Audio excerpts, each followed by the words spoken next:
நண்பர்கள் அனைவருக்கும் வணக்கம். நேற்று இரவுல இருந்தே நீங்க ஒரு செய்தி பார்த்துட்டு இருக்கலாம் நண்பர்களே. அதாவது இந்தியாவுடைய முதுகுல குத்திருக்கு ஈரான். இதனால டென்ஷன் ஆகி இந்தியா களத்துல, அதாவது ஈரானுடைய போர்ல களத்துல குதிச்சிருக்காங்க அப்படிங்கிற தகவல் வெளியாயிருக்கு. அதுவும் இந்த விஷயத்துல நாங்க பொறுத்து கொள்ள மாட்டோம் அப்படின்னு களத்துல இறங்கி அடிச்சிருக்காங்க இந்தியா. ஈரான் செஞ்ச காரியத்துக்கு இந்தியா உடனடியாக ஈரானுக்கு வார்னிங் கொடுத்திருக்காங்க.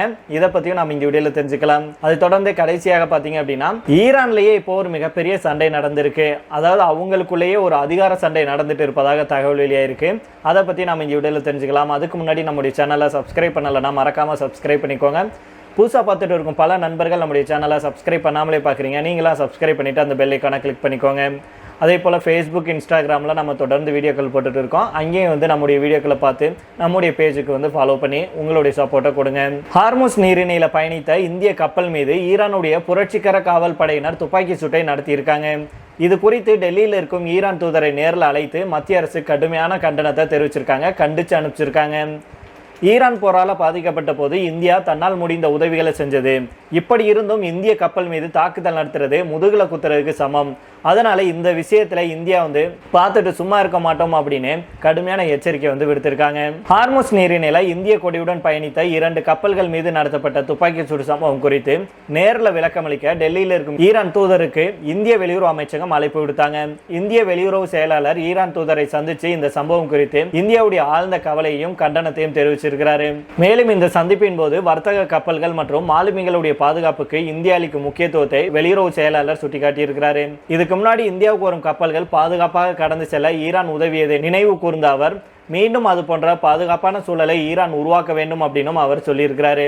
துப்பாக்கி சூடு போன்ற சம்பவங்களை தவிர்த்து இந்தியாவுக்கு வரும் கப்பல்கள் நீரிணையை எந்தவித தடையுமின்றி கடக்க ஈரான் அரசு உதவி செய்ய வேண்டும் அப்படின்னும் வெளியுறவு செயலாளர் கேட்டுக்கொண்டாரு. அப்படி மீறி செய்யாம மீண்டும் இந்தியாவுக்கு எதிராக ஏதாவது செஞ்சீங்கன்னா அப்ப இந்தியாவுடைய சுய ரூபத்தை நீங்க பார்க்க நேரிடும் அப்படின்னு கடுமையாக ஈரானுக்கு எதிராக குரல் கொடுத்திருக்காங்க. மேலும் இதுக்கு ஈரானுடைய தூதர் என்ன பதில் பதிலளிச்சிருக்கிறார்னா இந்தியாவுடைய இந்த கவலையையும் கருத்துக்களையும் தங்கள் நாட்டுடைய உயர்மட்ட அதிகாரிகளுக்கு தெரியப்படுத்துறேன் அப்படின்னு உறுதியளிச்சிருக்கிறாரு. இது போன்ற சம்பவங்கள் இனிமே நடக்காம நாங்க பாத்துக்கிறோம். இந்தியா எங்களுக்கு ரொம்ப நெருங்கியமான நட்பு நாடு. இந்த நாட்டை நாங்க பகைத்து கொள்ள மாட்டோம் அப்படின்னும் இது நடந்ததுக்கு நாங்க மன்னிப்பு கோர்றோம் அப்படிங்கிற ரீதியில ஈரான் தூதர் சொல்லியிருக்கிறாரு. ஈரான் விஷயத்துல அமெரிக்கா பேச்சுவார்த்தை நடத்துவதை போல செயல்பட்டு தற்போது நிலைமையை மோசமாக்கி இருக்கு. பேச்சுவார்த்தை தோல்வி காரணமாக ஈரானுடைய துறைமுகங்களை போர்க்கப்பலை கொண்டு முற்றுகையிட்டிருக்கு. அதனால உலகின் கச்சா எண்ணெய் சப்ளையின் முதுகெலும்பாக இருக்கும் ஹார்முஸ் நீரிணையை ஈரான் மூடி இருக்கு.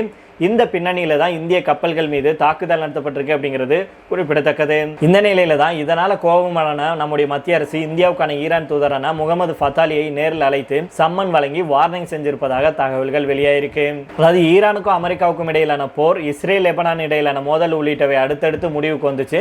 இதனை அடுத்து ஈரானும் ஹார்முஸ் ஜலசந்தியை திறப்பதாக அறிவிச்சிச்சு. நேற்று முதல் ஹார்முஸ் ஜலசந்தி அனைத்து நாடுகளுடைய கப்பல்களுக்கும் திறந்து விடப்பட்டது. ஆனா திடீரென ஈரான் இந்த ஜலசந்தியை இன்னைக்கு மூடியது. ஹார்முஸ் ஜலசந்தியை சுற்றி அமெரிக்கா தன்னுடைய போர்க்கப்பல்களை நிறுத்தி இருக்கு.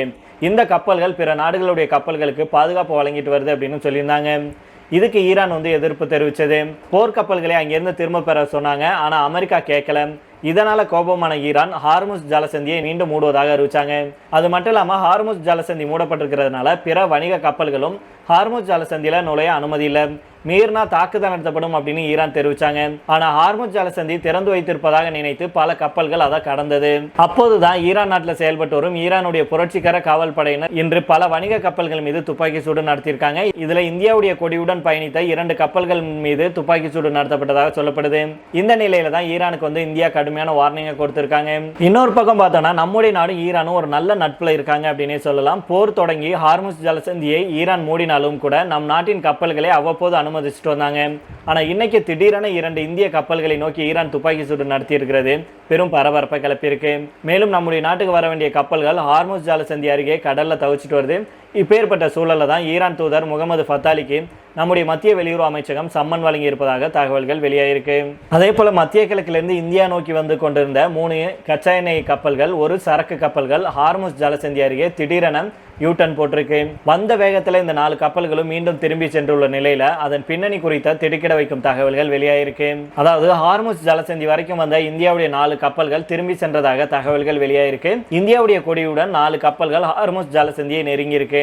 அதாவது நம் நாட்டுக்கு சொந்தமான இந்திய கப்பல் கழகத்துக்கு சொந்தமான தேஸ் வைபவ் மற்றும் தேஸ் விபோர், சன்மார் ஷிப்பிங் நிறுவனத்துக்கு சொந்தமான சன்மார் ஹெரால்ட் மற்றும் கிரேட் ஈஸ்டர்ன் ஷிப்பிங் கம்பெனிக்கு சொந்தமான ஜாக் அர்னவ் அப்படிங்கிற பெயர் கொண்ட 4 கப்பல்கள் திரும்பி சென்றிருக்கு. இதுல தேஷ் வைபவ், தேஷ் விபூர், சன்மார் ஹெரால்ட் ஆகியவை கச்சா எண்ணெய் கப்பலாகும். ஜாக் அர்னவ் அப்படிங்கிறது சரக்கு கப்பலாகும்.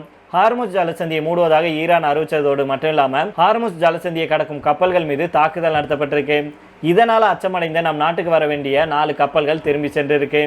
தற்போது இந்த கப்பல்கள் நடுக்கடல்ல தவிக்குது. இதன் மூலம் பெர்ஷியன் வளைகுடா கடல்ல இந்திய கொடியுடன் தவிக்கும் கப்பல்களுடைய எண்ணிக்கை 14ஆக அதிகரிச்சிருக்கு.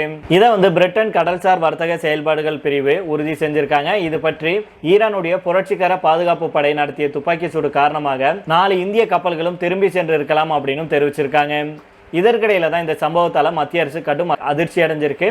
நிலைமை இப்படியே போயிட்டு இருந்துச்சுன்னா இந்தியாவுடைய சுயரூபத்தை நீங்க பார்க்க நேரிடும். தேவையில்லாம இந்தியாவை சீண்டி பார்க்காதீங்க அப்படின்னும், இந்தியாவுக்கு இது நாள் வரைக்கும் நீங்கள் கொடுத்த ஆதரவுக்கு நன்றி, நாங்களும் உங்களுக்கு பல உதவிகளை செஞ்சுருக்கிறோம். நீங்கள் மற்ற கப்பல்கள் மேலே, மற்ற நாட்டு கப்பல்கள் மேலே தாக்குதல் நடத்துகிறதோ அல்லது மிரட்டல் விடுறதோ இருக்கட்டும், ஆனால் இந்திய கொடியுடன் வர்ற கப்பலுக்கு நீங்கள் கட்டாயம் அனுமதி கொடுக்க வேண்டும். அந்த கப்பல்கள் ஹார்முஸ் ஜலசந்தியை கடந்து வர்றதுக்கு உங்களுடைய பாதுகாப்பு தேவை. உங்களுடைய பாதுகாப்போடு அந்த கப்பல்கள்லாம் கடந்து வர வேண்டும் அப்படின்னு இந்தியா அழுத்தம் திருத்தமாக ஈரானுக்கு கடுமையான வார்னிங் ஒன்று கொடுத்துருக்காங்க. இதனால ஈரான் போர்ல முதல் முறையாக இந்தியா களத்துல குதிச்சிருக்காங்க. கடுமையான எச்சரிக்கையுடன் பேசியிருக்காங்க அப்படிங்கிற தகவல் வெளியாயிருக்கு. இதுக்கு முன்னதாக நேற்றைய தினம் ஹார்முஸ் ஜலசந்தி திறக்கப்பட்டதுக்கு அப்புறம் இந்தியாவுடைய ஒரு கப்பல் மட்டும் மத்திய கிழக்குல இருந்து இந்தியா நோக்கி வந்திருக்கு. அதாவது இந்திய கப்பல் கழகத்துக்கு சொந்தமான தேஷ் கரிமா அப்படிங்கிற கச்சா எண்ணெய் கப்பல் இன்னைக்கு ஹார்முஸ் ஜலசந்தியை வெற்றிகரமாக, அதாவது இன்னைக்கு அப்படிங்கிறது நேற்று நண்பர்களே, வெற்றிகரமாக நடந்திருக்கு. கடந்த மார்ச் மாதத்திலிருந்து இதுவரைக்கும் மொத்தம் 9 கப்பல்கள் ஹார்முஸ் ஜலசந்தியை கடந்து வந்திருக்கு. அந்த வரிசையில 10வது கப்பலாக தேஷ் கரிமா இணைஞ்சிருக்கு. நேற்று மாலை நிலவரப்படி இந்த கப்பல் ஓமன் வளைகுடாவில் பயணித்துக் கொண்டிருந்தது அப்படிங்கிற குறிப்பிடத்தக்கது. இதைத் தொடர்ந்து கடைசியாக பார்த்தோம் அப்படின்னா ஈரான் மற்றும் அமெரிக்கா இடையே நீடித்து வரும் மோதல்ல புதிய திருப்பம் ஏற்பட்டிருக்கு. இஸ்லாமிய புரட்சிகர பாதுகாப்பு படையுடைய கமாண்டர் மேஜர் ஜெனரல் அகமது வஹீதியும் அவருடைய தலைமையிலான முக்கிய குழுவும் கடந்த 48 மணி நேரத்தில் ஈரானுடைய ராணுவ நடவடிக்கைகள் மட்டுமில்லாமல் அமெரிக்காவுடனான பேச்சுவார்த்தை நிலைப்பாட்டையும் தற்காலிகமாக கட்டுப்படுத்தி வருவதாக போர் ஆய்வு நிறுவனம் தெரிவிச்சிருக்காங்க. இந்த மாற்றம் ஈரானுடைய அரசியல் தலைவர்களுக்கு இருந்த பேச்சுவார்த்தை அதிகாரத்தை IRGC பக்கம் திருப்பி இருக்கு. இதனால ஈரான் அரசியல்ல புதிய குழப்பமும் அதிகார சண்டையும் உருவாகி உள்ளதாக தகவல்கள் வெளியாயிருக்கு. IRGC தளபதி வஹீதியும் அவருடைய தலைமையிலான குழுவும் ஈரான் போர்ல தொடக்கத்திலிருந்தே பேச்சுவார்த்தை செயல்முறையை தங்களுடைய கட்டுப்பாட்டில் வைத்திருந்ததாக தெரியுது. பாகிஸ்தான் தலைநகர் இஸ்லாமாபாத்தில் நடைபெற்ற சமீபத்திய அமெரிக்க ஈரான் பேச்சுவார்த்தைகளையும் IRGC தன்னுடைய மேற்பார்வையின் கீழ் செயல்பட வலியுறுத்த முயற்சி செஞ்சது. பேச்சுவார்த்தைக்கு அப்புறமும் IRGC உடைய செல்வாக்கு ஈரான் அரசியல்ல தொடர்ந்து அதிகரித்தபடியே இருக்கு அப்படின்னு institute for the study of war அப்படிங்கிற அமைப்பு தெரிவிச்சிருக்காங்க. இதுக்கு ஏற்றார் போல IRGC கடற்படை சர்வதேச கடற்படை தொலை தொடர்பு தளமான சேனல் 16ல ஹார்முஸ் மூடப்பட்டிருக்கு. இதை திறக்க வேண்டும் அப்படின்னா எங்களுடைய தலைவர் இமாம் கமேனி சொல்லணும். யாரோ ஒரு முட்டாள் ட்வீட் போட்டால் திறக்க வேண்டும் அப்படிங்கிற அவசியம் எங்களுக்கு இல்லை அப்படின்னு தெரிவிச்சிருக்காங்க. இதுல முட்டாள் அப்படின்னு குறிப்பிட்டது ஈரான் வெளியுறவு அமைச்சர் அப்பாஸ் அராக்சியை தான் சொல்லியிருக்காங்க அவங்களே. இதனால தற்போது அமெரிக்கா கூட பேச்சுவார்த்தை நடத்தும் ஈரான் அரசியல் அதிகாரிகளுக்கு சொந்தமாக முடிவெடுக்கும் அதிகாரம் இல்லை அப்படிங்கிறது தெளிவாயிருக்கு. அமெரிக்கா இதுவரைக்கும் பேச்சுவார்த்தை நடத்திய முக்கிய தலைவர்களையும் IRGC ஓரங்கட்டியிருக்கு. இந்த நிலை ஈரானுடைய அரசியல்ல பிளவு ஏற்பட்டுள்ளதாகவும் IRGC உடைய ஆதிக்கத்தை வலுப்படுத்தி இருக்கு அப்படின்னு தெரிய வந்திருக்கு. நேற்று, அதாவது ஏப்ரல் 18ஆம் தேதி IRGC கடற்படை பல வணிக கப்பல்கள் மீது தாக்குதல் நடத்துச்சு. அதே நாளில் எந்த கப்பலும் ஹார்முஸ் நீரிணையில் செல்ல அனுமதிக்கப்படாது அப்படின்னு IRGC அறிவிச்சாங்க. இது ஏப்ரல் 17 அன்னைக்கு ஈரானுடைய வெளியுறவுத்துறை அமைச்சர் அப்பாஸ் அராக்சி வெளியிட்ட வணிக போக்குவரத்துக்கு ஹார்முஸ் நீரிணை முழுமையாக திறந்திருக்கு அப்படிங்கிற அறிவிப்புக்கு எதிரான நிலைப்பாடு. இதே வேளையில் அமெரிக்க அரசு ஈரானுடன் 100% அமைதி ஒப்பந்தம் முடியும் வரையிலையும் தன்னுடைய கடற்படை முடக்கத்தை நீக்காது அப்படின்னு திட்டவட்டமாக தெரிவிச்சிருக்காங்க. இதனால அமெரிக்க கடற்படை ஈரான் கப்பலையும் IRGC உலக நாடுகளுடைய கப்பலையும் முடக்கியிருக்கு. இதனால மொத்த ஹார்முஸும் தற்போது முழுமையாக மூடப்பட்டு முடங்கி போயிருக்கு. IRGC உடைய இந்த நடவடிக்கை அமெரிக்காவுக்கு பொருளாதார அழுத்தம் கொடுக்கும் வகையில் திட்டமிடப்பட்டதாக தெரியுது. கப்பல் போக்குவரத்தை நிறுத்துவதன் மூலம் சர்வதேச கப்பல் போக்குவரத்து செலவுகள் மற்றும் எண்ணெய் விலை உயர்வை ஏற்படுத்தி அமெரிக்காவுக்கு நிதி நெருக்கடியை உருவாக்கும் நோக்கம் ஐஆர்ஜிசிக்கு இருக்கு. இந்த ஒரு விஷயம் தான் போர் நிறுத்தம் அறிவிக்கப்பட்டு ஜேடி வான்ஸை பேச்சுவார்த்தைக்கு கொண்டு வந்தது. தற்போது ஹார்முஸ் திறக்கப்பட்டால் ஈரானுக்கான அதிகாரம் அடுத்த கட்ட பேச்சுவார்த்தையில இருக்காது அப்படின்னு ஐஆர்ஜிசி நம்புது. மேலும் இந்த செயல்ல ஈரானுடைய ஆட்சிக்குள் ஐஆர்ஜிசியின் வலிமையை வெளிப்படுத்தும் ஒரு யுத்தியாகவும் செயல்படுகிறது. குறிப்பாக பேச்சுவார்த்தை கொள்கையில ஐஆர்ஜிசி உடைய முழு கட்டுப்பாட்டை உறுதிப்படுத்துறது தான் இதனுடைய முக்கிய நோக்கமாகவும் தெரியுது. இது மட்டும் இல்லாம ட்ரம்ப் அவர்கள் அடுத்தடுத்து பல விஷயங்களை ஈரான் ஒப்புக்கொண்டதாக வெளியிடும் கருத்து ஈரான் அரசியல்ல தொடர்ந்து குழப்பத்தை உருவாக்கிட்டு வருது. அமெரிக்கா ஈரான் மத்தியிலான பேச்சுவார்த்தை பாகிஸ்தான் வாயிலாக செய்யப்படுது. மேலும் ஈரான்ல 2-5 முக்கிய தலைவர்கள் மட்டுமே இதுல பங்கெடுக்கிறாங்க. இதனால குழப்பம் அதிகரித்து தற்போது ஐஆர்ஜிசி தன்னுடைய வலிமையை ஈரான் அரசியல்ல காட்ட தொடங்கி இருக்கு அப்படின்னு சொல்லியிருக்காங்க. ஏப்ரல் 18 அன்னைக்கு, அதாவது நேற்றைய தினம் பாத்தீங்க அப்படின்னா, ஐஆர்ஜிசிக்கு சொந்தமான நெருக்கமான ஊடகங்கள் வெளியிட்ட அறிவிப்புல அமெரிக்காவுடைய அதிகப்படியான கோரிக்கைகள் காரணமாக ஈரான் அடுத்த சுற்று பேச்சுவார்த்தைக்கு சம்மதிக்கல அப்படின்னு தெரிவிக்கப்பட்டிருக்கு. இந்த முடிவும் ஐஆர்ஜிசியின் கட்டுப்பாட்டில் எடுக்கப்பட்டதாக சொல்லப்படுது. இதனால ஈரானுடைய வெளியுறவு கொள்கையில அரசியல் தலைவர்களுக்கு இருந்த முன்னுரிமை தற்போது ஐஆர்ஜிசி பக்கம் மாறி இருப்பதாக தெரியப்படுது.